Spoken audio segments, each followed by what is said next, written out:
이런저런 맛, 우리 지훈이부터 시작하겠습니다. 음, 음. 이런저런 질문하기 시작하겠습니다. 일단 제 첫 번째 질문은 여기 이 책을 보다 보면은 여기 여러 음식들이 소개가 되어 있는데요. 이 중 가장 먹고 싶었던 음식이 무엇이냐가 제 첫 번째 질문입니다. 저는 32쪽에 보면 고대 로마 사람들이 많이 먹었던 포카차라는 빵이 소개되는데요. 일단 이 음식이 가장 먹어보고 싶었던 음식이었던 것 같습니다. 일단 첫 번째로 이유는 제가 빵을 꽤 좋아하는 편이고, 두 번째는 현재 우리가 먹고 있는 빵과 이 포카차가 어떤 게 다르고 어떤 맛인지 뭐 이런 게 궁금하기 때문에 저는 그래서 포카차를 제일 먹고 싶었던 것 같습니다. 성우님 해주세요.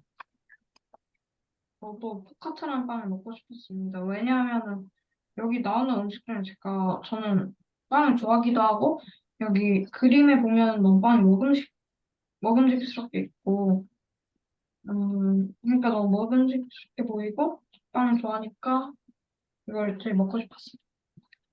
네, 선생님 해주세요.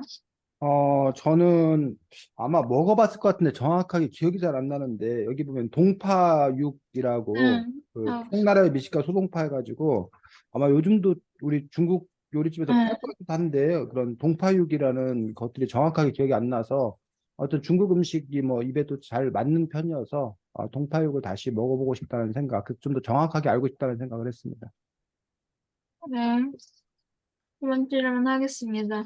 여기 보면은 많은 음식에 대한 상식과 뭐 이런 거를 굉장히 많이 알려주고 있고 이게 주제인데요. 이 중에 가장 인상 깊었던 장면이 무엇인가가 제 두 번째 질문입니다.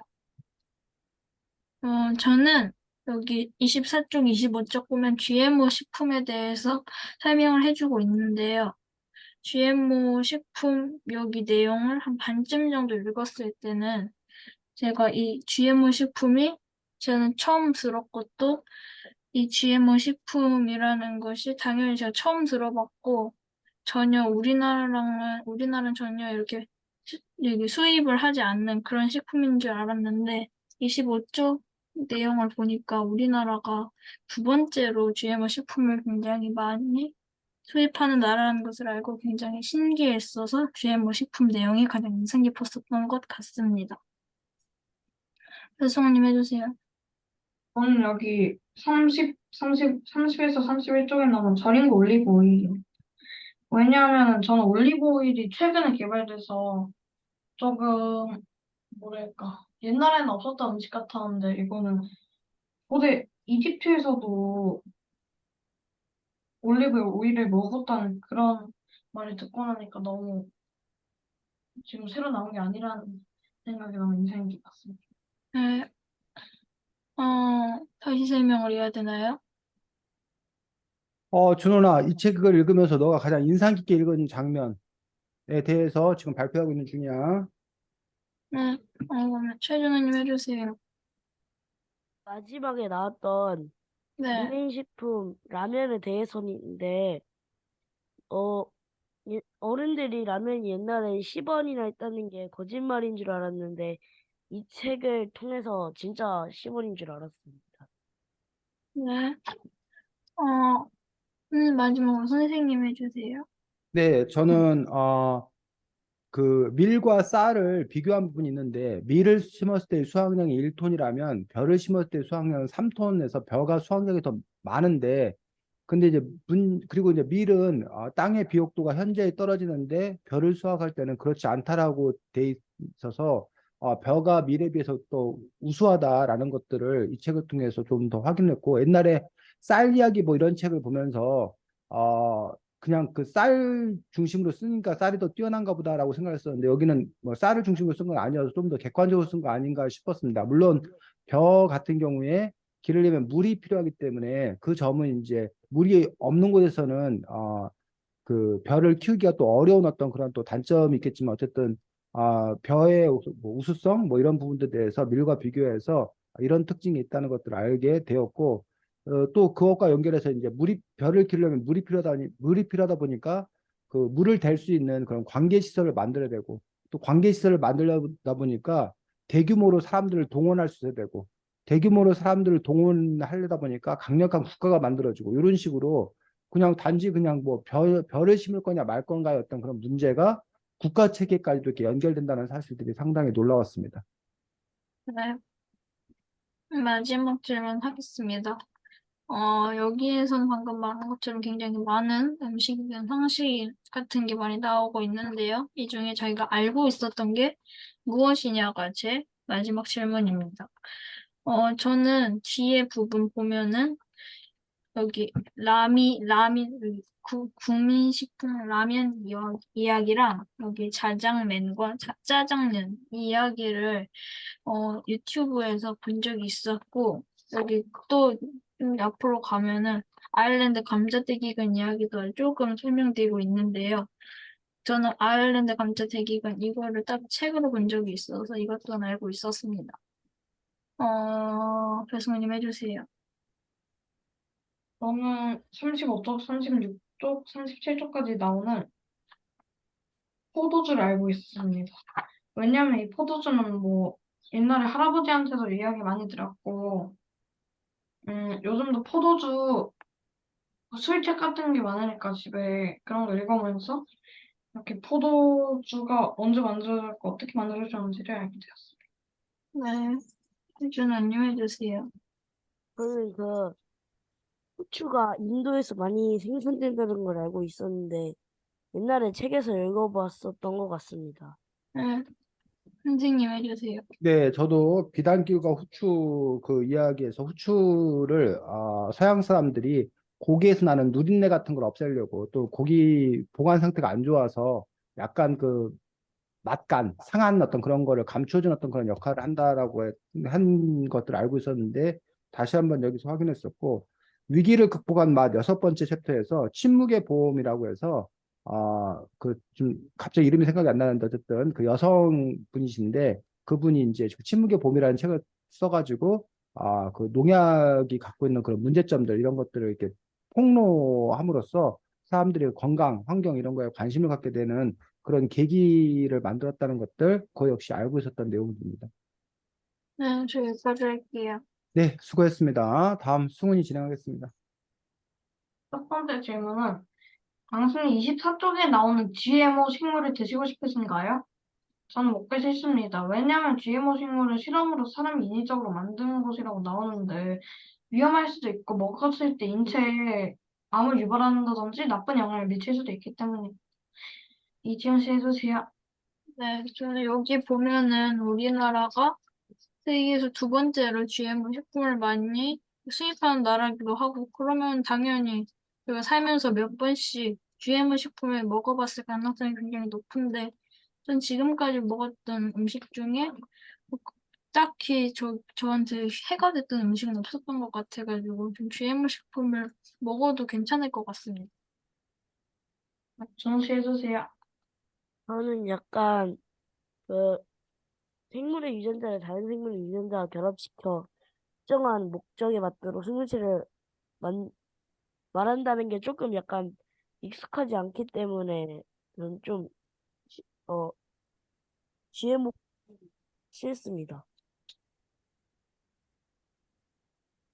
네? 실태. 네, 선생님 해주세요.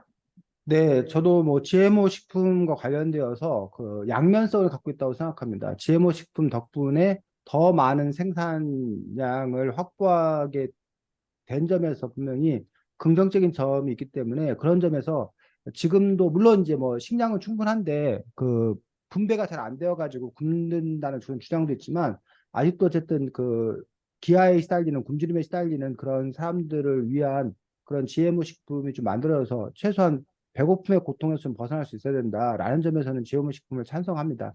하지만 우리나라가 이제 어느 정도 경제적으로 발전하고 먹고 살 만한 상태이기 때문에 굳이 꼭 GMO 식품에 의존해야 되는 건가라는 부분에서 우리의 상황을 보면 GMO 식품에 의존하기보다는 좀 더 안전하고 자연 친화적인 먹거리를 찾는 것들이 더 가야 될 방향이 아닌가 싶습니다. 그리고 지훈이에게 동의하는 바는 우리가 뭐 먹는 과자라던가 뭐 튀김류라던가 이런 것들을 만드는 과정에서 그 사용되는 그런 기름이 대부분 다 GMO 콩이나 옥수수로 만든 기름으로 우리가 만들었기 때문에 우리가 GMO 식품을 바로 먹는 게 아니라 예측에도 나와 있듯이 간접적으로 우리가 이미 섭취하고 있는 그런 부분들이 아닌가 싶어서 그거 자체를 어떻게 그 막을 수는 어렵지 않나라고 생각합니다. 네. 두 번째 질문은 당신은 여기까지 나온 챕터 중에 어떤 챕터가 가장 재밌었나요? 저는 여섯 번째 방 위기를 극복한 맛이 가장 재밌었습니다. 왜냐하면 세계 2차 대전이 끝나고 사람들은 총알에 들어있던 질소를 이용해서 농사를 지을 생각을 하고 그걸로 농약도 만들고 하는 게 아주 재밌었습니다. 지은 씨 해주세요. 저는 시대를 담은 말 이 챕터가 가장 재밌었던 것 같습니다. 여기 보면은, 거의 여섯 번째 방, 한 다섯 번째 방, 이 정도 빼면은, 현재 우리가 먹는 음식과 관련된 이야기는 별로 없는데, 일곱 번째 방은 근대적인 우리가 직접적으로 먹는 그런 이야기가 제일 많이 나온 것 같아서, 지금 현재와 비교하는 그런 재미가 있었기 때문에 일곱 번째 방이 가장 재밌었던 것 같습니다. 네, 지은 씨 해주세요. 저는 그 첫 번째 방 땅에서 얻은 맛이 좀 재밌었는데 이유는 그 처음 부분이 더 했고 어떻게 음식이 처음 시작되어 이런 게 줄줄 생각나기 때문에 가장 흥미진진하고 재밌었던 것 같습니다. 네, 선생님 해주세요. 저는 다섯 번째 방 빠르게 만든 맛이라는 그 부분들에 있어서 어떻게 해서 뭐 그 냉장고 뭐 전자레인지 이런 것들이 더 이렇게 퍼지게 되었는 건가라는 그 부분들에서 그 제2차 세계대전이나 이런 전쟁과 관련되어 대한 사회의 변화에 따라서 그리고 뭐 기술의 발달에 따라서 이렇게 우리의 먹거리도 이렇게 바뀌었다는 그런 부분들이 물론 이제 이 책 전반이 다 그런 설명들이지만 특히 이 부분이 더 이렇게 흥미롭게 읽을 수 있었습니다. 네, 저희 여기까지 하도록 하겠습니다. 네, 수고했습니다. 다음 준원. 저는 그 첫 번째 질문 하겠습니다. 첫 번째 질문 98쪽에 보면은 그 씨앗을 보관하는 씨앗 은행인가? 그거라고 해서 나오는데 이번 해에 빌리면은 다음에 1.5배로 갚는다고 하는데 여러분이라면 이 은행에 한번 해볼 것인지 저 같으면 해볼 것 같습니다. 씨앗을 빌린다는 것 좀 특이하고 새로운 경험인 것 같기에 저는 한번 씨앗을 빌려볼 것 같습니다. 그 이지훈 씨 해주세요. 네, 만약에 제가 뭐 씨앗 은행에 가서 씨앗을 빌릴 일 있으면 저도 해볼 것 같습니다. 일단은 제가 식물이란 걸 키워본 적이 없고, 그래서 또 새로운 이렇게 해보는 경험이 될 수 있을 것 같고, 또, 이런 미래에 씨앗이 없을 수 있으니까, 미래에는 이런 게 보편화될 수 있어서, 뭐 미래 체험? 뭐 이런 것도 될 수 있지 않나 생각해서 해볼 것 같습니다. 저는 배승훈 씨 해주세요. 해볼 것 같습니다. 왜냐면은 저는 이제 식물을 조금 무서워하는데 그 씨앗을 한번 키워본다면은 이제 식물과 친해지는 시간을 가질 수 있지 않을까 하는 생각에 키워볼 것 같습니다. 네, 선생님 해주세요. 네, 사실은 제가 농사를 지을 수 있을까? 솔직히 좀 의문입니다. 농사를 지어본 적도 없고, 그 농사 짓는 과정을 과연 제대로 잘 할 수 있을까? 식물도 잘 못 키우고 그래서, 하지만 어쨌든 필요는 하다고 생각합니다. 일단은 이 책에도 나왔는데, 제가 그걸 못 찾겠는데, 씨앗 하나를 심으면 어쨌든 뭐 30배인가 뭐 몇십 배가 이렇게 수확량이 된다고 했는데, 여기에 보면, 씨앗을 빌린 다음에 1.25배만 갚으면 된다고 그러니까, 뭐 완전 농사를 망치지 않는 한 거의 그 거저 빌려주는 거나 마찬가지라고 생각이 들기 때문에 일단 경제적으로 상당히 유리하다고 생각이 들고 현재 그 다국적 그 씨앗 종자 회사에서 파는 씨앗은 뭐 터미네이터 씨앗 뭐 이렇게 돼 있어서 한번 우리가 농사를 짓고 그러면 거둔 다음에 그럼 그 씨앗을 다시 심으면 다시 농사를 지을 수 있어야 되는데 그 터미네이터 씨앗은 그게 안 되고 우리가 곡식을 거뒀는데 그거를 다시 씨앗으로 심으면 안 나버리는 그렇기 때문에 계속 그 종자회사에서 계속 씨앗을 살 수밖에 없는데 만약 여기 씨앗을 가지고 이렇게 한다라면 한 번 빌린 다음에 갚고 또 자기가 남은 것들 갖고 이렇게 다시 심으면 되기 때문에 그렇게 종자 그 회사에다가 계속 돈을 주면서 씨앗을 사야 되는 어떤 그런 문제도 해결할 수 있기 때문에 그런 점에서 상당히 의미가 있다고 생각합니다. 네, 두 번째 아, 질문 하겠습니다. 두 번째 질문 하겠습니다. 제 두 번째 질문은 그 작가님이 이 책 제목을 이런저런 맛이라고 했는데 왜 그렇게 지었는지에 대해서입니다. 제 생각에는 일단 이런 음식들이 많이 나오고 그것에 대해 그것저것 많이 설명해주기 때문에 이런저런 맛이라고 지어낸 것 같습니다. 이지훈 씨 해주세요. 네, 여기에서 나오는 거는 동서양 또 근현대 뭐 옛날 뭐 현재 뭐 이런 여러 가지 시대와 이런 지역의 이런 음식 그리고 그 음식의 상식 뭐 이런 거를 설명해 주는 책이기 때문에 주제가 음식인 것처럼 음식은 맛을 내기 위한 물체라고 해야 되나? 뭐 그런 거기 때문에 이런저런 맛이라는 제목을 지은 것 같습니다. 네, 배수근 씨 해주세요.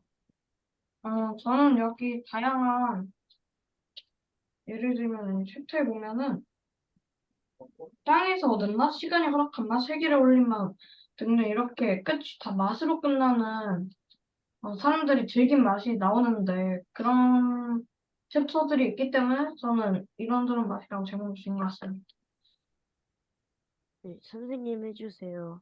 네, 이 책 그 뒷날개 안쪽에 보면 이 책이 집다 시리즈 중에 하나로서 1탄은 이런저런 옷, 2탄은 이런저런 맛, 3탄은 이런저런 집인데 이게 아마 라임을 맞추려고 옷집 다 한 글자니까 이것도 이제 원래는 음식 뭐 이런 식으로 해야 되는데 라임을 맞추려고 그냥 맛 이렇게 하고 맛이 아까 음식이 뭐 맛을 보는 거니까 이렇게 만든 건 아닌가 싶습니다. 근데 어쨌든 그 맛과 관련돼서 그 음식과 관련돼서 여러 가지 정보를 준다는 점에서 뭐 적절한 제목이라고 생각합니다. 네, 다 했습니다. 네, 수고했습니다. 자, 선생님 개인적으로는 이런 책 좋아합니다. 선생님 개인적으로 이런 책 좋아하는 이유는 뭔가 우리에게 많은 것들을 알려주는 것들이 있어서 그래서 이게 이래? 정말 이랬단 말이야라고 그 비밀을 안 듯한 그런 기분, 그런 느낌이 들어서 선생님 개인적으로는 이런 책을 좋아하는데 여러분은 또 어떨지 모르겠습니다. 또 한편에서는 이런 책을 읽고 조금 안타깝습니다. 왜냐하면 여기 있는 내용을 내가 내 머릿속에 다 암기해가지고 외워가지고 정말 이렇게 앞으로 그 다른 사람과 얘기할 때라던가 아니면 뭐 글을 쓸 때라던가 이런 부분들을 인용을 해서 이렇게 할 수 있으면 좋을 텐데 안타깝게도 이제 아까도 뭐 그 침묵의 봄이라는 책에 쓴 저자 이름을 정확히 알고 막 이래야 되는데 그 저자 이름을 뭐 이렇게 까먹어 버린다던가 그래서 그런 부분 때문에 좀 이렇게 어쨌든 아쉬운 점도 있는 게 사실입니다. 근데 어쨌든 여러분들은 이런 류의 책 아니면 이 책이 어땠는지 이 책에 대한 뭐 소감, 평가 뭐 이런 것들을 얘기한다라면 그냥 여러분들 또 자유롭게 한번 이야기해 봤으면 좋겠습니다. 준원이는 이 책 또는 이런 류의 책이 어때? 저는 괜찮다고 생각해요. 마이크 조금만 가까이 대고 얘기하자. 괜찮다고 생각해요. 얘기해. 왜냐하면요, 음, 선생님 말씀대로 이렇게 저렇게 그렇게 관해가지고 계속 설명해주는 게, 되게 괜찮다 생각해요. 승훈, 네? 승훈이 네, 저는 좋다고 생각해요. 왜냐하면 저는 이런 책을 읽으면은 지식 같은 게 나오잖아요. 지식 같은 것도 나오고 음식이 뭐 언제 만들어졌고 어떤 계기로 만들어졌는지도 나오니까 재밌게 읽을 수 있을 것 같아요. 지훈. 네, 보통 음식에 관련된 책은 제가 지금까지 엄마가 뭐 음식할 때 보던 음식 요리 비법책 뭐 이런 거밖에 없었는데, 이 책은 음식은 이렇게 책으로는 잘 만들지 않는 음식에 대해서 여러 가지 상식이나 이런 것까지 알려주어서 굉장히 새롭고 또 여기 앞에서 말하신 것처럼 굉장히 많은 것들을 또 이렇게 알 수 있는 부분에서 굉장히 재밌는 책인 것 같아요. 네. 자, 아까 선생님이 그 못 찾았다고 한 거를 제일 앞에 나와 있는 거를 선생님이 제일 앞에 있는 걸 패스해서 못 찾았네. 여기 보니까 수확한 보리의 양은 씨앗을 뿌린 양의 76배에 이른다라고 되어 있는데, 그러니까 한 토를 심으면 76배이니까 아까 뭐 1.5 몇 프로를 주는 거는 뭐 건어나 마찬가지라고 했던 이유들이었죠. 그런 이유들입니다. 그래서 뭐 그 한 주먹을 심으면 그거에 이제 76주먹이 나온다는 걸 쉽게 말하면. 근데 이것도 이제 꼭 정해져 있는 건 아니고 그 어떤 토양에서 기르냐, 또 이제 어떤 농사 기술을 사용하냐에 따라서 그 수확량은 또 이렇게 달라지는 또 그런 부분들을 볼 수가 있습니다. 아, 여러분들이 21쪽 보겠습니다.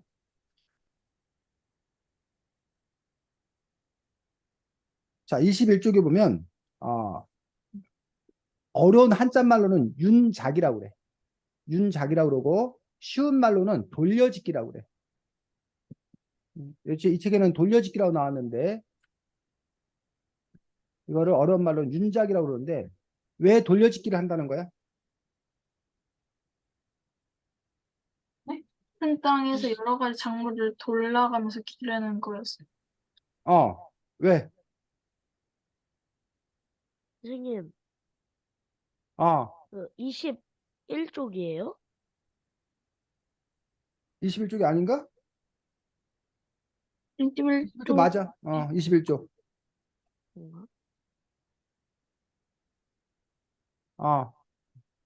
승훈이 왜?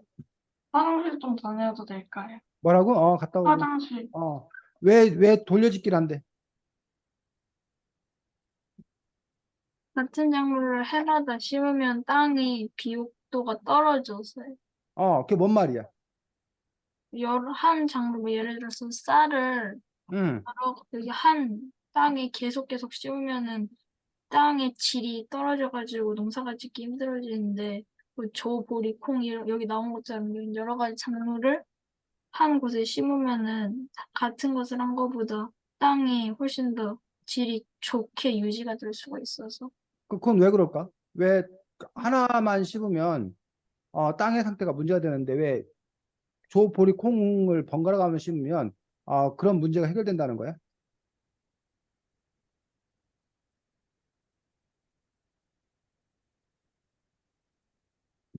왜 그럴 것 같아?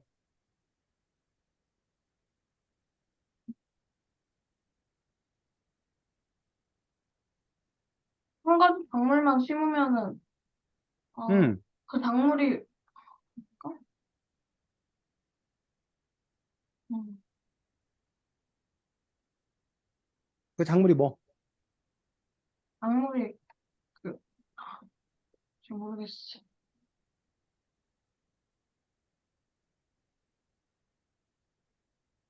자, 지금 요 그 윤작을 하는 이유 또는 돌려짓기를 하는 어떤 그런 이유는 한 가지 작물을 계속해서 이제 재배를 하게 되면 뭐 쉽게 설명 이거지. 그 작물에게 필요한 양분이 있을 거 아니야.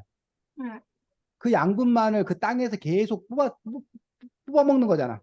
네, 그러니까 그 땅에서 그 양분이 뭐야? 사라져요. 사라지는 거 아니야. 이해가? 그러니까는 네, 그 다음에 심고 그 다음에 심으면 그 윤작 그 뭐야 그 뽑기가 쉽지가 그 뭐야 그 더 그 수확량이 점점 줄어들겠지. 근데 이제 예를 들면 조가 필요로 하는 양분과 보리가 필요로 하는 양분이 서로 좀 뭐 할 수 있다는 거야. 네. 다를 수 있다는 거야. 그러니까 그 부분에 있어서 예를 들면 지훈이, 승훈이, 준원이가 이렇게 있는데 지금 선생님이 계속 여러분을 가르쳐. 어?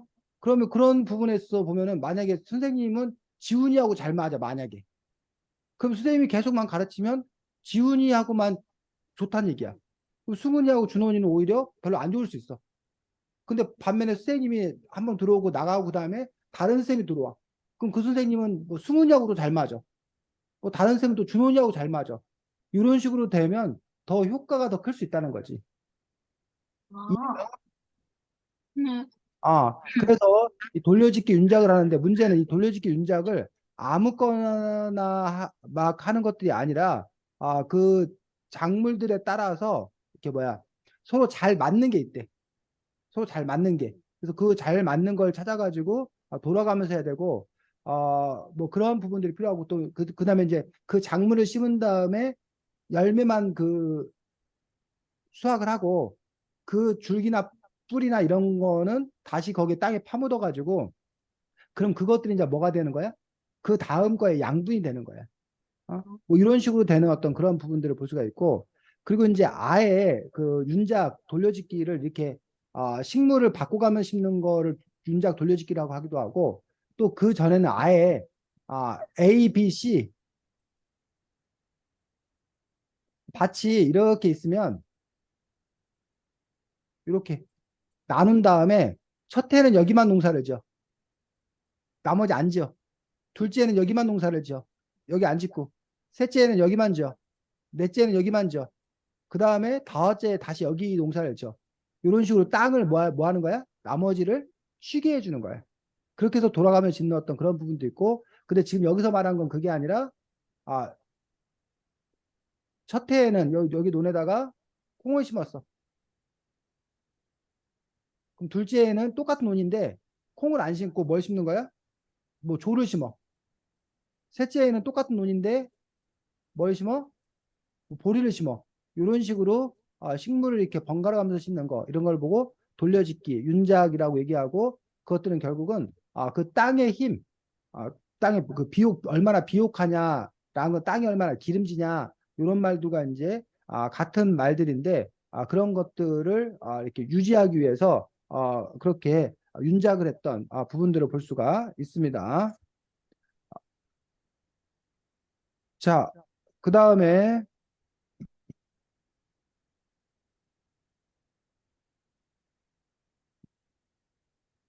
(21) 쪽에 이양법에 대한 나오거든. 요건 여러분들이 예전에도 선생님이 한번 얘기했던 것 같은데 다른 책에서. 자, 이양법은 다른 말로 뭐라 그런다? 보내기. 모내기법이라고 해요. 모내기법. 그럼 이 이양법 모내기법과 맞서는 게 무슨 법인지 혹시 알아? 모내기 하기 전에 옛날 사람들은 어떻게 했는지 알아? 그 전에는 씨 뿌리기. 어려운 말로 직파법이라고 하고 씨 뿌리기. 그래서 벼 농사할 때도 그냥 벽씨를 그냥 땅에다 뭐 했다는 거야. 논에다 이렇게 뿌렸다는 얘기야. 그러면 그 씨가 땅에 떨어져 가지고 거기서 싹을 틔워서 자라는 어떤 그런 분 씨 뿌리기 방법 어려운 말로는 직파법이라고 그래. 그렇게 농사를 짓다가 뭐 하게 된 거야? 양법으로 이 바꿨어요. 양법으로 바뀐 거야. 그 밀이 그 모짜리에다가 모를 키워 가지고 그 모를 뭐 옮겨 심는 그런 방법으로 바뀌었다는 거야. 요게 요게 이제 모짜리야, 모짜리. 요런 판. 요 하나하나가 판이거든. 이게 촘촘하게 모를 다 심어 놓은 거야. 아, 요런 식으로 요런 세트 요런 판에다가 이 벽실을 뿌려가지고 이 모가 자랄 때까지 이렇게 이만큼 이렇게 키우는 거야. 이게 이렇게 촘촘하게. 근데 이걸 계속 이렇게 촘촘하게 키우면 안 돼. 자랄 수가 없는 거지. 이렇게 일정 정도 한 다음에 이걸 이제 뭐 하는 거야? 모내기. 일정한 간격을 두고 이렇게 심는 거야. 일정한 간격을 두고. 물론 요즘에는 이렇게 안 심어. 요즘에는 다 뭘로 심어? 이게? 예로. 이항기라는 기계가 있어가지고 기계로 이렇게 이게 모판이야. 아까 모짜리 이게 모판이야. 모판에서 이렇게 기른 다음에 이걸 가져갖고 이거 아까는 빽빽이 있었잖아. 지금 이 상태는 빽빽이 있잖아. 이거를 이렇게 뭐야 군데 띄워주면서 심는 거야. 그래야 이게 자랄 수 있기 때문에. 이렇게 하는 걸 보고 우리가 뭐라고 한다? 이항법이라고 얘기를 한다는 거야. 그런데 이항법이 왜 중요한 혁신이었다는 거야? 이 양법을 하면은 난 것만 심으니까 그 전에 씨를 뿌리는 거는 거기서 안 나는 것도 있으니까 다 음. 나니까 더 어, 나는 그렇지. 공간이 우리가 없다? 말한 이유도 중요한 이유야. 모는 이렇게 자란 다음에 심기 때문에 이게 그 뭐야 당연히 잘 자랄 가능성이 큰 거야. 근데 벽씨를 뿌려놓으면 그게 싹을 터서 나올 수도 있지만 싹이 아예 안 나올 수도 있어. 수근이가 말한 거 맞아 또? 한 해 같은 땅에서 여러 가지 작물을 한 번에 모두 수확할 수 있어요. 그게 무슨 말이야? 지훈이 얘기한 게. 아, 요 옷자리에서 그거를 어느 정도 키워야 되잖아요. 응, 그 시간 동안 그 응, 모내기를 할 그 땅에 응, 보리나 조 이런 거를 심고 응, 수확한 다음에 그 모짜리에 있던 벼를 빼가지고 응. 그렇게 하면 효율적으로 두 가지 작물을 수확할 수가 있어요. 그렇지. 1년에 1모작. 그냥 우리가 집합법 벽씨를 뿌리면 1년에 한 번밖에 농사를 못 줘. 그 땅에다가. 왜냐하면 씨를 뿌리고 그 씨가 싹이 튀어 나오고 그다음에 추수하고 그 과정이 뭐 예를 들면 한 2, 3월부터 시작해서 한 10월, 11월까지 되기 때문에 그 땅이 비어 있는 시간이 뭐 12월, 1월, 2월 한 세 달 정도밖에 안 돼. 그러면 그 한 세 달 정도에는 특별히 뭘 심을 수가 없어. 너무 기간이 짧아서. 그런데 아까 말한 대로 이렇게 모내기법을 하면 그 모판은 따로 다른 데서 이렇게 뭐야 벽실을 뿌려서 이렇게 심는 거잖아. 모가 자랄 때까지 기다리는 거잖아. 그래서 모내기를 보통 한 5월 달에 5월 달에서 한 10월 달 정도에 거두면 11, 12, 1, 2, 3, 4 거의 한 6개월 동안이 그 논이 비어 있는 거야. 그럼 그 6개월 동안 비어 있는 동안에 그 비어 있는 논에다 뭘 심을 수 있다는 거야? 보리라든가 이런 다른 식물을 심을 수 있다는 거야. 그럼 논 하나에서 쌀 농사도 짓고 무슨 농사도 짓고 보리 농사도 짓고 그러면 수확량이 그만큼 늘어나겠네요. 늘어나는 거지. 그래서 요 이양법이 그 수확량이 더 많이 늘어나는데 큰 기여를 했던 거야. 그 외에도 어떤 부분이 있냐면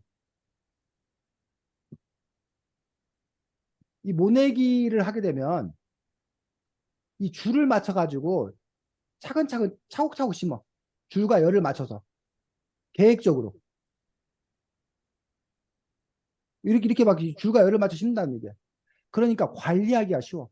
이 줄과 줄열을 이렇게 딱딱 맞춰서 심어 놓으니까 이 줄 바깥에 있는 건 다 그럼 뭐라고 생각하면 돼? 그냥 풀이라고 생각하면 돼. 그러니까 그런 걸 뽑기도 쉽고 또 이 집합법은 그냥 갖다 이렇게 벽실 이렇게 뿌리는 거기 때문에 이게 듬성듬성 막 어떤 데는 몰려 있고 어떤 데는 막 이렇게 된단 말이에요. 그러다 보니까 이 면적 하에서 가장 최적의 양을 심을 수 있는 게 모내기 방법이에요. 그런 점이 모내기 방법의 좋은 점이야.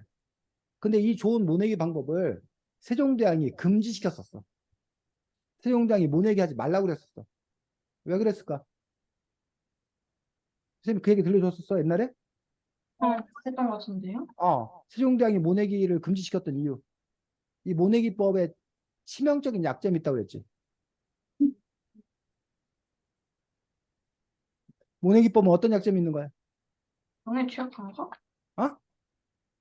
병에 취약한가? 왜 뭐 직파법은 병에 안 취약하고 모내기법만 더 특별히 병에 취약한 거야? 뭐, 가장 큰 문제는 뭐냐면 모내기 우리가 벽씨는 그냥 땅에 뿌리면 씨가 땅에 들어가서 자기 알아서 싹을 트잖아. 근데 모내기는 모를 옮겨다가 뭐 하는 거야? 심어요. 그럼 땅 상태가 어때야 돼? 좋아야지. 어? 월. 모를 갖다 옮겨 심으려면 땅 상태가 어떠야겠어? 비어야 되나? 어? 비어 있어야 되나? 뭐 해야 된다고 승훈아? 비어 있어야 되나요? 비어 있어야 된다고? 그 원래 당연히 비어 있어야겠지. 집합법도 어차피 벽지 뿌릴 때 당연히 빈 땅에다 심는 거지.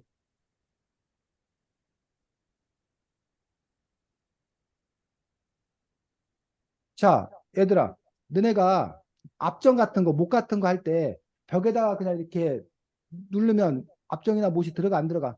안 들어. 들어가요. 안 들어간단 말이야. 그럼 압정이나 못 같은 거가 쑥 들어가려면 이 벽 상태가 어때야 돼? 쉽게 말하면.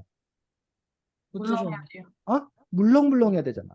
그 물렁물렁 하려면 뭐가 있어야 돼? 뭘? 물이 있어야 돼, 물. 물이 아, 있어야 질퍽질퍽해야 그 모를 이렇게 땅에다 꾹꾹 눌러 심을 거 아니야. 근데 만약에 땅에 물이 없으면, 땅이 말라 있으면, 그러면 모를 갖다 옮겨 심을 수 있어, 없어? 없어요. 없어요. 모를 아예 심을 수가 없다고. 그러면 그 모판에 있는 모가 빽빽하게 돼 있는데 그걸 제때 옮겨 심지 못하면 아예 그의 농사를 뭐 하는 거야? 아, 망치는 거야. 그러면 물을 갖다 대주면 되잖아. 근데 그 물을 갖다 대주는 게 뭐야? 쉬워, 어려워? 어려워. 어렵다는 거야. 물을 갖다 물론 대줄 수 있는 곳이 있어. 어떤 곳? 강가? 어? 강가? 그렇지. 강가 근처에 있는 곳, 저수지 근처에 있는 곳. 어? 그런데 대부분의 우리나라의 노는 천수답이야, 천수답. 천수답이란 말 들어봤어? 아니요? 천수답의 뜻은 하늘천, 물수야. 이게 무슨 뜻이야? 이게 답이 논답자야. 하늘천, 물수, 논답. 이게 무슨 뜻일까? 하늘에 물이 있는 논자? 하늘에서 내리는 물, 즉 뭐? 비? 비에 의존하는 논을 보고 천수답이라고 그래. 즉 비가 내리면 물이 있어. 비가 안 내리면 아무. 물이 없어. 그러니까 이런 천수답은 자기가 뭐야 비가 안 내리면 모내기를 할 수가 없는 거야. 그나마 옆에 저수지가 있거나 개울이 있으면 그 개울물을 갖다 비 안 내리면 그 개울물을 갖다 퍼 날라서 물을 채울 수 있잖아. 근데 그런 그 개울 근처에 있는 논이라는 게 모든 논이 다 개울 근처에 있는 건 아니잖아. 이해가? 네. 흔히 세종대왕 입장에서는 모내기는 완전 도박이야, 도박. 모내기철에 비가 내리면 대박. 모내기철에 비가 안 내리면 완전 쪽박. 그러니 그렇게 뭐 하지 말고 하지 마. 도박하지 말고 위험하게 하지 말고 안전하게 그냥 조금 나더라도 그냥 뭐 하라는 거야. 벽시 뿌리라는 거야. 벽시 뿌릴 때는 굳이 물이 차 있지 않아도 되니까. 이해가? 네. 네. 그러면 이제 국가 차원에서 근데 나중에 조선 후기 들어서는 모내기법을 대대적으로 실시해. 왜 그게 가능해졌을까? 조선 후기에 모내기를 대대적으로 실시할 수 있었던 이유가 왜 가능해졌을까? 그게 물 탱크가 생겨서? 물 탱크가 뭐 비슷하게 저수지 같은 걸 만들기 시작한 거야. 그래서 물을 보관해 놨다가 혹시 그 농사철에 그 물을 공급하는 어떤 그런 수로를 설치하고 저수지 같은 걸 많이 설치한 거야. 이런 걸 보고 우리가 관계 시설이라고 그래. 뭐라고 한다고? 관계. 관계 시설. 그럼 그런 커다란 저수지를 만들고 이럴 거면 많은 사람들의 힘이 필요하단 말이야. 그럼 그런 많은 사람들의 힘을 조직할 수 있는, 동원할 수 있는 능력이 필요해. 그래서 아까 말했듯이 강력한 국가가 필요하다라고 했던 거예요. 자, 여러분들 역사 시간에 동학농민운동 들어봤어? 네. 네. 네. 동학농민운동이 혹시 발단이 된 사건을 알아? 그거 어느 양반이 응, 뭐 비리 때문에 여기 응, 평민들한테 안 줘가지고 뭐 응, 곡식 같은 거 안 줘가지고 평민들이 너무 힘들다고 해가지고 응. 들고 물론 그 일. 일도 있는데 직접적으로 그 일이 촉발된 게 그 전라북도 고부야, 고부 군수가 이 백성들한테 저수지를 만들자고 그랬어. 근데 이 저수지를 만들면 물 사용료를 안 받겠다고 그랬어. 니들이 와서 만들어 줬으니까. 그래서 이제 그 농민들이 좋다. 그럼 우리가 힘을 모아서 저수지를 뭐 하자? 만들자 그랬단 말이에요. 근데 그 고부군수가 그 약속을 뭐 하고 아니 줬어요. 깨고 뭐 하라는 거야? 물값 내라는 거야. 그러니까 이 농부들이 다른 불만도 많이 있는데다가 그 일이 겹치니까 농부들이 뭐 한 거야? 들고 일어선 거란 얘기야. 그런 식으로 이제 쌀 농사 짓는 데 같은 경우에는 이렇게 물 공급이 원활해야 되는 그런 부분이 있는 거지. 반면에 밀농사는 그냥 어디다가 밭에다가 그냥 이렇게 씨 뿌려서 밀농사를 짓는 거야. 그래서 그 부분이 바로 밀농사하고 또 쌀농사하고 커다란 차이. 물을 얼마나 많이 필요로 하는 건가라는 부분에서 차이가 또 이렇게 있는 것들을 볼 수가 있습니다. 자, 아까 GMO 얘기했었는데 우리나라의 GMO 콩과 옥수수가 주로 어떻게 사용된대? 이름 식용유 만드는데. 여러분들 집에 쓰는 식용유가 뭐 한살림이나 자연드림이나 뭐 이런 생협에서 나오는 기름을 쓰면 그 GMO 옥수나 GMO 콩으로 만들지 않은 그런 콩이나 그런 기름일 거예요. 근데 일반 뭐 우리나라 뭐 해표 식용유니 뭐 일반 그 대기업 브랜드 있지. 응. 이 대기업 그 뭐 CJ 제일제당 CJ 뭐 제일제당이니 뭐 이렇게 여러 그 뭐 대상이니 무슨 이렇게 여러 그 우리나라 대기업들이 있어. 식품회사. 거기서 나온 그 기름을 사용하면 대부분 그것들이 뭐야? GMO? 옥수나 콩을 만들 때 그 식용유가 옥수 콩 갖고 만들거든. 그것들이 대부분 다 GMO 거로 만들었다는 거야. 그럼 여러분 가정에서 그럼 그 기름 쓰지 않기 때문에 우리가 GMO 옥수나 콩을 쓰지 않는다라고 생각할 수 있는데 사실은 여러분들 치킨 먹으면 치킨집에서 그 기름에다 튀길 거 아니야. 음, 근데 그 기름 그 사람들이 자연드립이나 한살림에서 사용되는 그 비싼 기름 사용하지 않는다는 거야. 또 여러분들 무슨 뭐 과자 먹을 거냐 과자. 네. 과자라는 것도 다 사실은 뭐야 기름으로 뭐 한 거야? 이게 튀긴 거잖아. 그러니까 그런 기름들이 다 기본적으로 GM 옥수수와 콩을 사용하고 있는 그런 부분들을 볼 수가 있습니다. 그래서 선생님이 지금 이게 어떻게 된지 모르겠는데 오래전부터 요 운동하는 사람들이 캠페인하는 사람들이 GM 옥수수 콩이 사용되었는지 안 사용됐는지 예를 들면 뭐 기름 뭐 식용유다. 그럼 거기에 GM 옥수수나 GM 콩을 사용했는지 안 사용했는지 그런 거를 이렇게 밝혀라. 라는 그런 요구 캠페인을 했는데 지금 그것들이 어떻게 반영됐는지 그 부분에서 쌤도 정확히는 잘 모르겠습니다. 자, 28쪽 보겠습니다.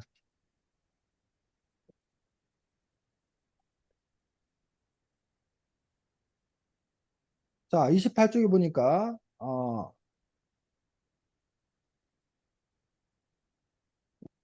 죽을 먹기 시작한 이유가 뭐래?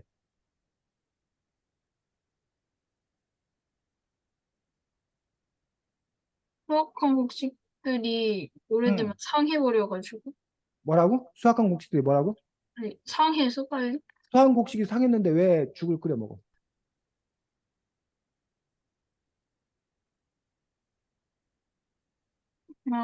여기 곡식이 빨리 썩어가지고 응. 그걸 방지하려고 말리는 방법을 응. 사용했는데 말리면 또 먹었을 때 너무 딱딱해가지고 아, 부드럽게 먹기 위해서 그렇게 끓여서 부드럽게 만들어 먹었어, 죽이. 그렇지.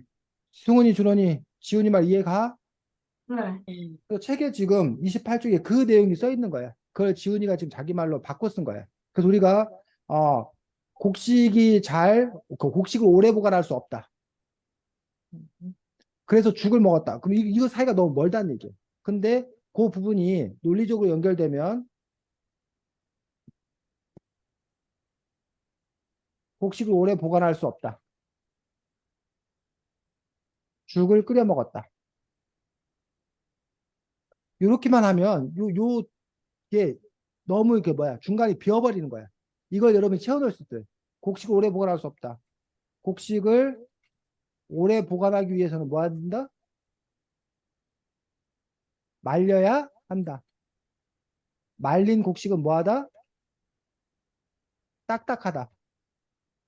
딱딱한 것은 먹기 근데 어렵다. 어? 딱딱한 곡식을 먹기 좋게 하려면, 먹기 좋게 부드럽게 하려면 뭐 해야 된다? 죽으로 끓여 먹어야 한다.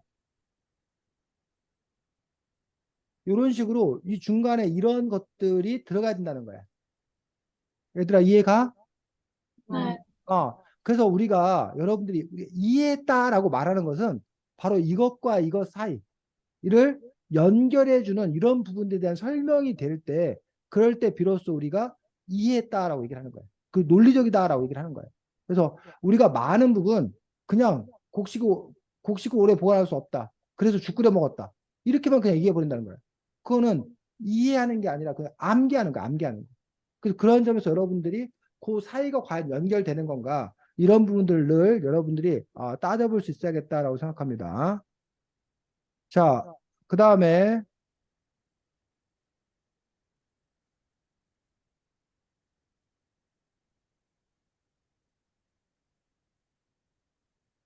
32쪽 아까 그 뭐 포카차? 네.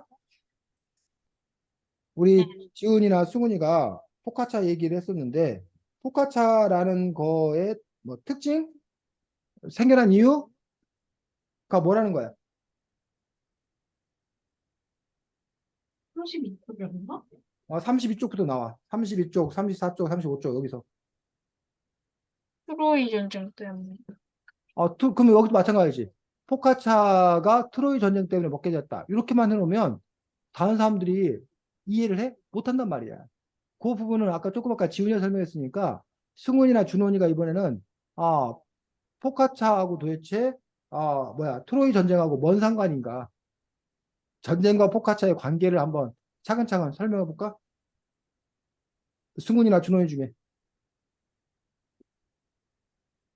사람들이 옛날에 전쟁을 할 때, 응, 사람들이 이동하면서 먹기 쉽게 만들려면은 음식을 이제 담을 수 있어야 되니까, 파차처럼 생긴, 응. 준원이 얘기해. 에? 준원이 얘기해 보라고. 왜 포카차가 트로이 전쟁하고 뭔 상관이냐고. 전쟁과 포카차가 뭔 상관이냐고. 저 승윤이랑 비슷한데 약간 좀 전쟁을 하면 이렇게 이동해야 되잖아요. 응, 근데 포카차는 먹고 또 접시로도 쓸 수 있으니까. 응. 그렇지. 자, 지금 여러분들이 문제가 여기 3, 4 쪽에 보면 전쟁에 나서는 사람들이 이동하면서 뭐 해야 된다? 먹기 쉬워야 된다. 그 전쟁을 하면 계속 이동을 할 거 아니야. 그러니까 이동을 하니까 먹기 쉬워야 한다는 거야. 또 사실은 먹기 쉬운 것뿐만 아니라 갖고 다니기도 뭐 한다는 거야. 편해야 되잖아. 간편해야 되잖아. 그런 부분들 때문에 바로 뭐가 포카차, 어? 가 그 전쟁에서 쉽게 사용할 수 있는 부분으로서 가능했다라고 얘기하고 있는 것들을 볼 수가 있습니다. 포카차의 특징이 뭐래?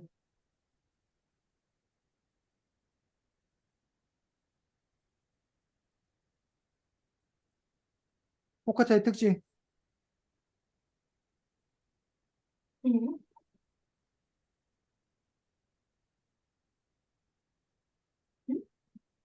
응? 포카차가 특징이 뭐야? 소모균을 섞어서 발효시켜요. 그거는 오늘날 빵이 그런 거고, 지훈아. 아, 표고를 넣지 않고 그냥, 포도주를 넣어서 발효시켜요. 음,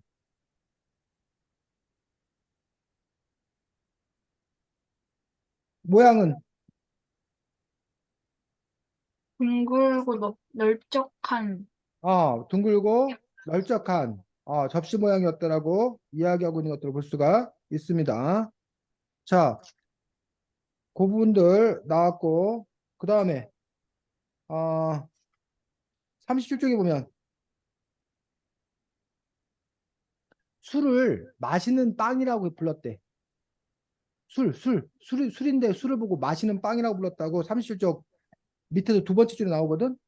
왜 술하고 도대체 빵하고 뭔 상관이길래 술을 보고서 그, 음료수처럼 마시는 빵이다라고 불렀던 거야?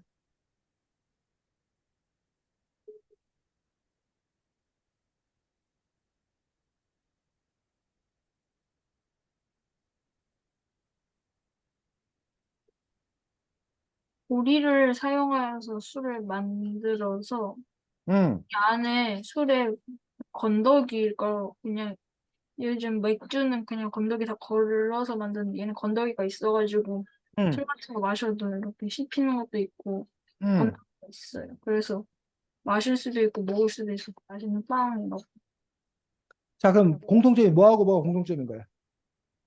술하고 빵하고 먹을 수 있어요. 먹을 수 있고 또 빵도 뭘로 만든 거야? 포도 보리 보리로 만든다고. 음, 빵. 그리고 여기서 술도 뭘로 만든 술이 있고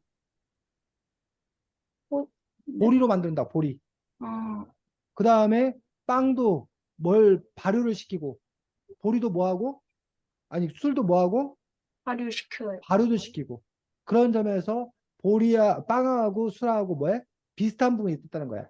다만 다른 점은 빵은 고체고 술은 액체. 그렇지. 빵은 그 고체 말랑말랑한 어떤 그런 덩어리인 걸 봤을 때 이 저기는 걸쭉한 뭐 꼭 완전 지금 우리가 생각하는 수라고는 좀 다른 형태야.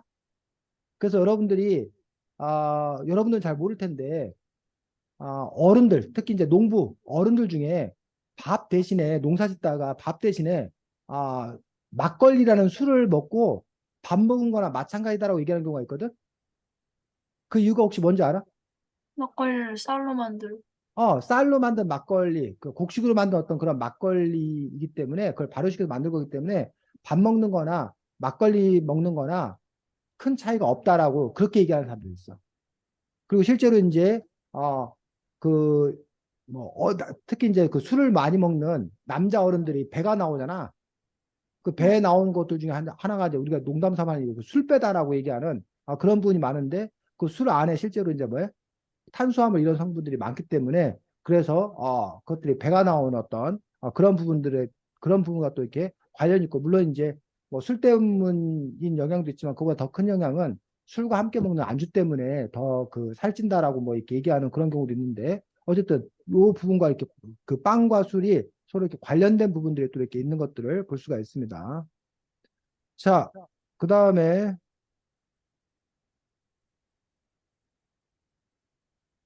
41쪽 보겠습니다.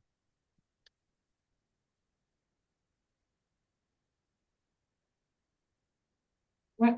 41쪽에 보면 유산균에 대해서 나오는데 그 유산균이 커다랗게 종류가 두 가지가 나오지. 유산균의 종류. 동물성 유산균이랑 그렇지. 동물성 유산균하고 식물성 유산균. 식물성 유산균 나오는데 동물성 유산균과 식물성 유산균을 비교해서 우리가 한 가지씩만 얘기해 보겠습니다. 비교해서. 예를 들면 뭐 여러분들이 뭐 선생님과 지훈이를 비교하면 뭐 선생님은 안경을 썼는데 지훈이는 안경을 안 썼다. 지훈이는 수영을 잘하는데 쌤은 수영을 못한다. 뭐 이런 식으로 이렇게 비교할 수 있는 것처럼 여러분이 지금 동물성 유산균하고 식물성 유산균을 보고 한 가지씩만 한번 이건 동물성 유산균이 이런데 식물성 유산균이 이렇다라고 여기 지금 41쪽 해서 한번 비교해서 얘기해봐. 누구부터 할 거야? 그러면 좀 할게요. 해. 여기 동물성 유산균은 이름처럼 동물의 뭐 그런 걸 사용해서 유산균을 만들어요. 여기서는 요구르트 나왔는데 이렇게 우유를 사용해서 유산균을 만들고 식물성 유산균은 말처럼 여기서 동물이 아닌 식물로 유산균을 만들어요. 여기 김치나 된장처럼 여기서는 자, 식물을 사용해서 그러면 동물성 유산균은 요구르트가 있고 식물성 유산균에는 김치와 된장이 있다. 즉, 왜 그럼 요구르트가 동물성 유산균이냐?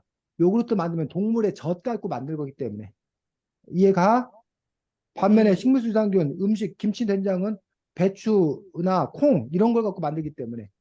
그래서 이게 식물의 동물의 그 차이를 갖고 얘기한 거야. 자, 지훈이 됐고. 그다음에 승훈이, 준원이. 그러니까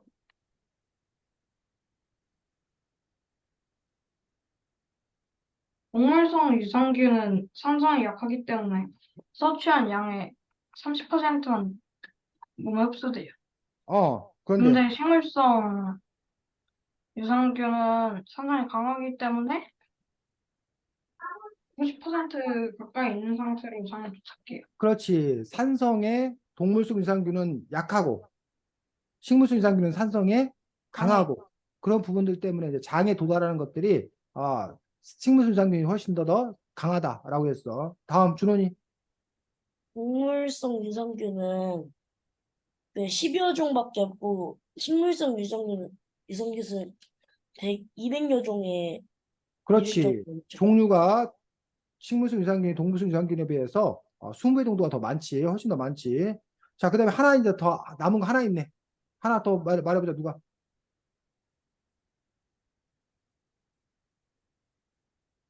음, 두 개 비교할 수 있는 거 한 가지 더 나왔네. 정보가. 동물성 유산균은 10여 종에 불과한데 식물성 유산균 200여 뭐라고? 동물성 유산균은 더 많아요. 동물성 유산균이 더 뭐라고? 많아요. 뭔 종류가. 소리야? 동물성 유산균은 10가지밖에 안 되고 식물성 유산균 200가지를 식물성. 그 얘기했잖아. 준원이가 그리고. 우리 아, 여태까지 발표 안 된 것만 얘기해보자고. 영양이 풍부한 환경이 갖춰진 상태에서는 생식이 가능하고 식물성 유산균은 영양이 풍부하지 않더라도 생식이 가능한가? 그렇지. 동물성 유산균은 풍부한 환경이 갖춰진 상태만 생식이 가능하다고 되어 있고 반면에 식물수양균은 영양이 풍부하지 않다고 생식이 가능하다고 되어 있어. 그게 아마 장까지 도달하는 부분대에서 영향을 미치지 않나라고 생각할 수 있습니다. 이렇게 동물성과 식물성 유산균의 어떤 그런 차이에 대해서 우리가 알 수가 있습니다. 44쪽 보겠습니다. 자, 44쪽에 보면 참하고도라는 게 여러분들 나옵니다. 참하고도. 자, 참하고도가 뭐래? 차와 말이 길을 따라 올라갔다라 해서 참하고 들어왔는데. 어, 차와 말이 길을 따라 오갔다고 해서 붙은 이름이 참하고도에서, 즉 한마디로 뭐 하는 길이야? 물건 차를 팔러 수출하던 길. 차. 이 차가 무슨 차? 마시는 차. 우리가 마시던 차. 요런 식으로 요 길이 티베트를 넘어가는 요 길인데 요런 길, 요런 험한 길을 말을 타고 이 차를 가지고 와서 이렇게 옮겨갔다는 얘기야. 그게 이제 그 참하고도 인 그런 부분들을 볼 수가 있습니다. 참하고도 지도가 있을까?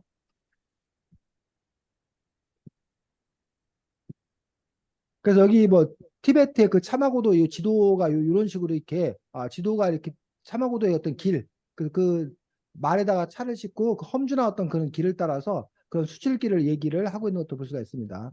차마고도 말고 사실 우리에게 더 익숙한 이런 뭐 수출길은 뭐 실크로드. 실크로드. 왜 이름이 실크로드야?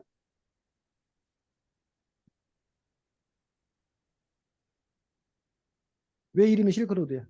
실크가 아, 비단이어가지고 그렇지. 요 비단 길. 그래서 여기 중국의 그 비단이 유명했다는 얘기야. 이거를 요쪽에 유럽까지 이제 뭐 한 거야?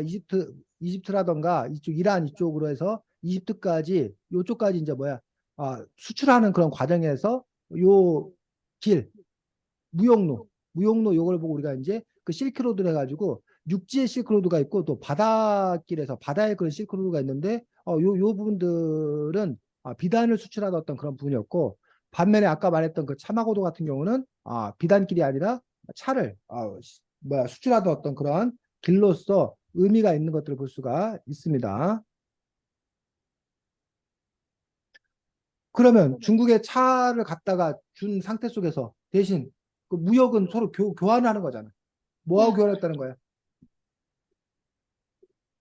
차랑 비단. 어? 차를 갖다 주고 그다음에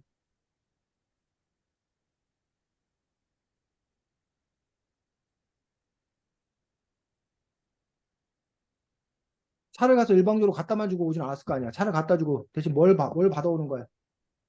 비단? 아니지. 45쪽 첫째 줄. 차와 말 그 소금. 그럼 뭐로 교환한 거야? 차를 뭘로 교환한 거야? 소금이나 말. 소금이나 말을 교환한 거야. 결국은 그 무역이 이루어진 거야. 각자 자기 지역에서 더 경쟁력이 있는 더 뛰어난 것들을 상대방의 어떤 뛰어난 것들과 이렇게 맞교환하는 그런 부분들을 보고 볼 수가 있습니다. 그게 이제 참하고도인 것들을 볼 수가 있고 뭐 중국 역시 아까 말씀드린 비단을 수출했던 그런 부분들을 볼 수가 있고 그 다음에 이제 여러분들이 말했던 인도의 후추 얘기가 나오는데 후추는 대표적인 그 향신료라고 얘기하고 있고 유럽이 이렇게 세계 그 대항해를 나선 이유들 중에 큰 이유들 중에 하나가 바로 이 향신료를 얻기 위해서라고 이야기하고 있습니다. 그러면 왜 이렇게 그 향신료를 유럽 사람들은 간절히 원했냐? 그 이유가 뭐라는 거야?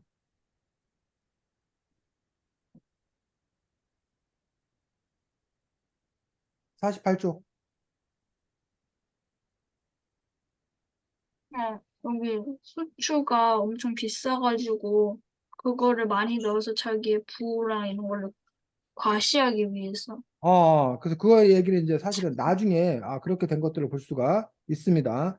근데 이제 그 후추가 그렇게 한 이유들은 아까 쌤이 잠깐 얘기했는데 뭐 이 책에 어디 나왔던 것 같은데 쌤이 찾지를 못하겠네. 아까 말했듯이 옛날에는 냉장 시설이 잘 안 갖춰 있어서 고기를 제대로 보관할 수가 없었던 거야.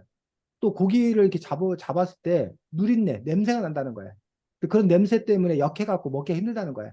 근데 후추를 많이 뿌려주면 후추 덕분에 때문에 그 냄새를 누린내 나는 냄새를 잡아줄 수 있고 또 약간 상한 것들도 이제 후추 냄새에 가려가지고 그래서 이제 먹을 수 있게 되는 어떤 그런 상태들. 그래서 이제 이런 향신료가 발달했던 그런 부분을 볼 수가 있고 지금도 가끔 이제 음식을 잘한다는 게 뭐냐. 음식을 진짜 잘하는 사람, 음식을 진짜 잘 먹는 사람은 원재료의 맛을 그대로 느껴야 돼. 그래서 무슨 생태탕을 끓인다. 그러면 그 생태의 맛이 느껴져야 되는데 생태탕이다, 뭐 대구탕이다, 뭐 이렇게 여러, 뭐 보고탕이다, 뭐 이렇게 여러 탕이 나온단 말이야. 근데 맛이 사실은 거의 다 뭐야? 비슷해. 비슷한 경우가 있어. 왜? 재료가 비슷해서. 아니지. 재료는 달라. 생태에는 생태의 맛이 나야 되고 뭐 이렇게 각 뭐 그 들어가는 생선에 따라서 그 맛이 달라야 된다고. 근데 요리하는 방법이 비슷해서. 맛이 다 같은 경우가 양념. 거기다 파, 마늘 이런 양념을 넣잖아. 네. 그 양념이 너무 뭐하다 보니까 세다 보니까 과하다 보니까 양념 맛으로 먹는 거 우리가. 그렇게 되었을 경우에는 사실은 그거는 어떻게 보면은 제대로 그 음식을 살렸다고 볼 수가 없는 거란 얘기. 어쨌든 그런 점에서 향신료라는 어떤 그런 부분들이 도와주는 어떤 그런 역할로서 기능을 해야 되는데 때로는 그 향신료가 너무 이제 많이 사용되면 원래 어떤 그런 그 원재료였던 그런 맛 이런 것들을 갖기가 힘든 어떤 그런 부분이 있고 여기 보니까 어, 생강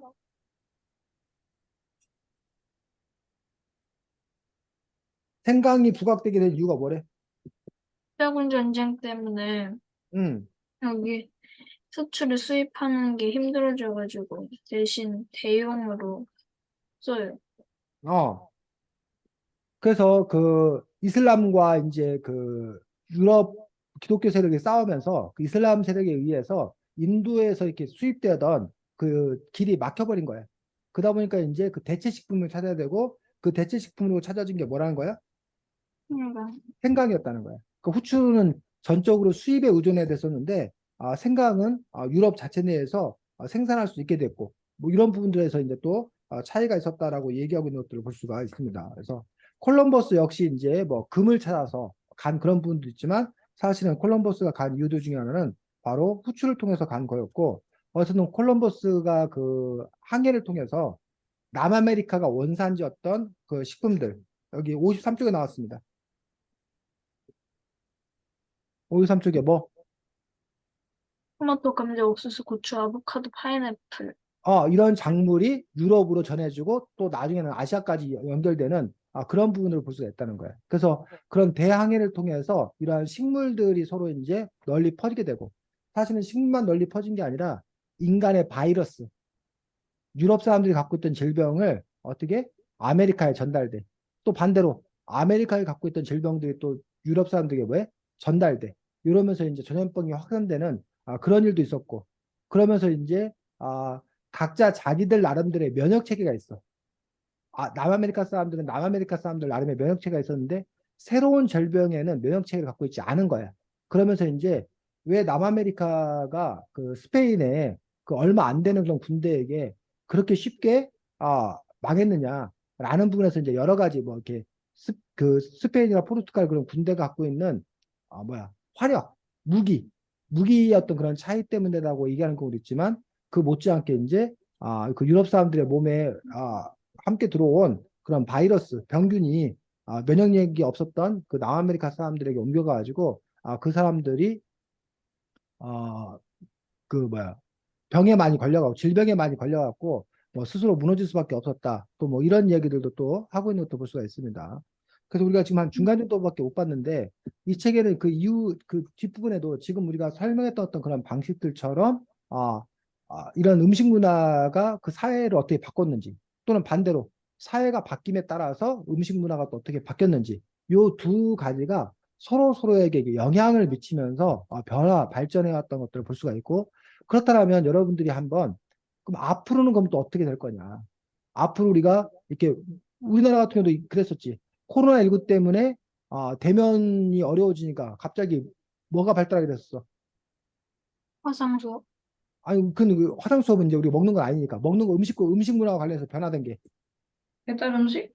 배달 음식이 엄청나게 발달을 하게 된 어떤 그런 부분이 있고 또 요즘에 이른바 1인 가구 혼자 사는 가구가 많이 늘어나면서 발달하게 된 게 있는데 혹시 뭔지 알아? 그 편의점, 간편식. 아, 그 혼자 있으면 사실은 음식을 해 먹는 게 낭비야. 혼자 해 먹으면. 왜? 재료값이 재료가 그 한 번 시장 볼 때 그 조금씩 그 안 파니까 그거를 사다가 뭐 이렇게 하고 뭐 치우고 이런 과정이 중요하단 말이야. 최소한 네다섯 명이 먹을 걸 한꺼번에 해야 한 사람이 들인 노력이 더그 생산성만 놓고 보면 더 효과적이라는 거지. 근데 그러다 보니까 이제 아예 그냥 이렇게 뭐야 집에 와갖고 뭐 전자레인지라던가 그 뭐야 무슨 에어지 그거? 에어프라이. 에어프라이 뭐 이런 거에다가 돌리면 바로 먹을 수 있는 그런 것들이 자꾸 이제 많이 만들어지는 어떤 그런 부분들이 더 이상 이제 집에서 요리하지 않는 이런 부분들의 그 영향에 발맞춰 가지고 그런 것들이 이제 발달해 나가게 되는 어떤 그런 상황인 것들을 볼 수가 있다는 거지. 이런 식으로 했던 어쨌든 이런 사회 문화의 어떤 그런 변화에 따라서 이런 식생활도 이렇게 바뀌게 되는 변화하게 되는 어떤 그런 부분들 볼 수가 있습니다. 준호이 손든 거야? 아니야? 자, 꺼져 있어. 그래. 오늘은 그래서 이런저런 맛에 대해서 함께 봤고, 다음 주에 함께 볼 책은, 잠깐만.